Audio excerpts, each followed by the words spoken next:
పొదరిల్లు serial ఫ్యాన్స్కి శుభవార్తనే చెప్పాలి. Extra entertainment కోసం మా టీవీ వాళ్ళు 45 మినిట్స్ టెలికాస్ట్ అయితే చేయబోతున్నారు ఈ సీరియల్. పొదరిల్లు సీరియల్ స్టార్ట్ అయిన కొద్ది రోజుల్లోనే మంచి టీఆర్పీతో చాలామంది అభిమానులను అయితే సంపాదించుకుంది. ఈ సీరియల్లో యాక్ట్ చేస్తున్న హీరో అయితే నాకు తెలిసి ఈ సీరియల్లోనే నేను ఫస్ట్ టైం చూస్తున్నాను మా టీవీలో. ముందు ఇంకేమైనా సీరియల్స్ చేశారేమో మీరు కమెంట్ బాక్స్లో కమెంట్ చేయండి మీకు కానీ తెలుసుంటే.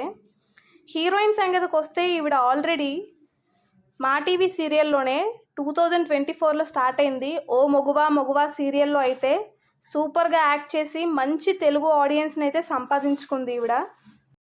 నేను కూడా చూసేదాన్ని ఆ సీరియల్. ఆవిడ యాక్టింగ్ అయితే చాలా బాగుండేది. అలానే ఇప్పుడు పొదరిల్లు సీరియల్లో కూడా ఆవిడ యాక్టింగ్తో సీరియల్ని టాప్ లెవెల్కి అయితే తీసుకొని వెళ్తుంది.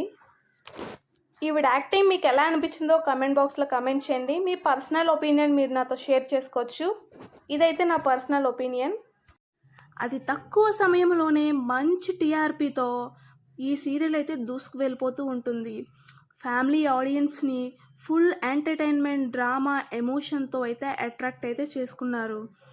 ఇంకా ఈ ఆడియన్స్కి మంచి రిటర్న్ గిఫ్ట్ ఇవ్వాలని మా టీవీ వాళ్ళైతే ఎక్స్ట్రా ఎంటర్టైన్మెంట్ కోసం ఎక్స్ట్రా డోస్ ఇస్తూ 45 మినిట్స్ ఎపిసోడ్ అయితే ఇప్పుడు వస్తుంది. పొదరిల్లు సీరియల్ టైమింగ్ సంగతికి వస్తే నైట్ 9:45 నుంచి 10:30 వరకు అయితే టెలికాస్ట్ అవబోతుంది. మీరు నిజంగానే పొదరిల్లు సీరియల్ ఫ్యాన్ అయితే మాత్రం నైట్ 9:45కి టీవీల ముందు అయితే కూర్చోండి. మన కోసమే ఈ 45 మినిట్స్ అయితే ఎక్స్టెండ్ చేశారు. సో ఫ్యాన్స్ అందరూ ఎంజాయ్ చేయండి.